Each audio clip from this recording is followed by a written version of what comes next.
Jadi mau sampai kapan gajah bisa bertahan dengan kondisi seperti saat ini? Rasanya gak kebayang aja dengan kondisi yang udah seperti ini.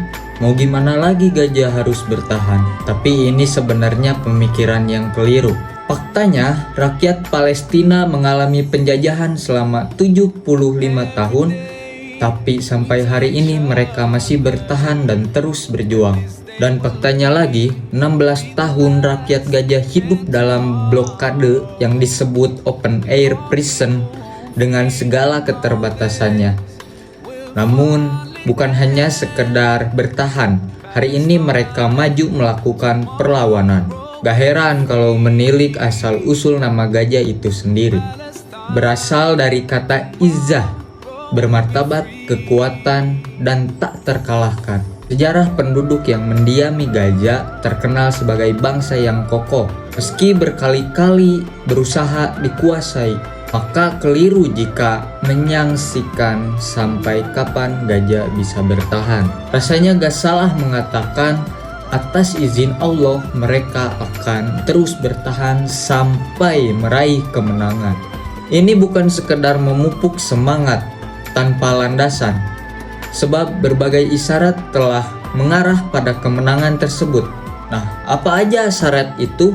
Yang pertama, Badai Al-Aqsa 2023 adalah perang yang mengaktifasi janji Allah di Quran Surat Al-Isra ayat 7. Dan apabila datang saat hukuman bagi kejahatan yang kedua, kami datangkan orang-orang lain untuk membuat suram wajah-wajah kalian dan mereka masuk ke dalam masjid sebagaimana musuh-musuh kalian memasukinya pada kali pertama, dan untuk membinasakan sehabis-habisnya apa aja yang mereka kuasai.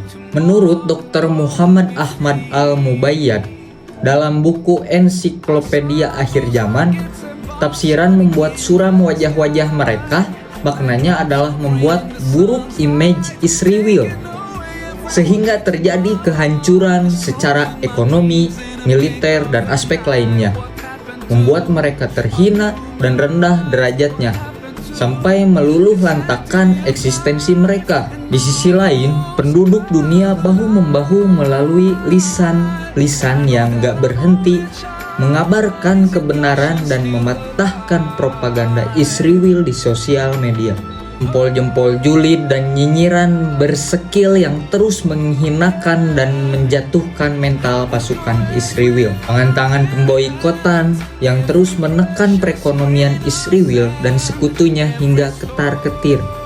Jutaan jiwa turun ke jalan menunjukkan eksistensi perlawanan terhadap Israel. Jadi bukankah semua itu menyempurnakan pembuktian ayat tersebut? Maka kita tinggal tunggu waktu aja untuk maju ke babak yang berikutnya. Umat Islam akan masuk kembali untuk sholat di dalam Masjidil Aqsa. Kekuasaan Israel akan dimusnahkan. Umat Islam akan berperang melawan Yahudi sebanyak 2 episode. Hal ini ditinjau dari hadis-hadis yang mengabarkan peperangan kaum muslimin melawan Yahudi. Terdapat redaksi berbeda yang mengisyaratkan ada 2 episode dengan 2 kondisi yang berbeda. Episode 1 terdapat dalam hadis-hadis yang mengabarkan perang melawan Yahudi tanpa menyebut Dajjal. Qatilukum al-Yahud, orang-orang Yahudi akan memerangimu. Mengisyaratkan kaum Yahudi adalah aktor sentral yang memiliki kekuatan, wewenang, dan pengaruh dalam mengobarkan peperangan tersebut.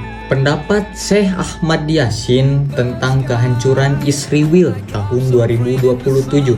Pendapat beliau bersandar kepada Quran Surat Al-Maidah ayat 26, di mana Bani Israel tersesat dan terlunta-lunta selama 40 tahun setelah Allah haramkan Baitul Maqdis karena pembangkangan mereka sendiri.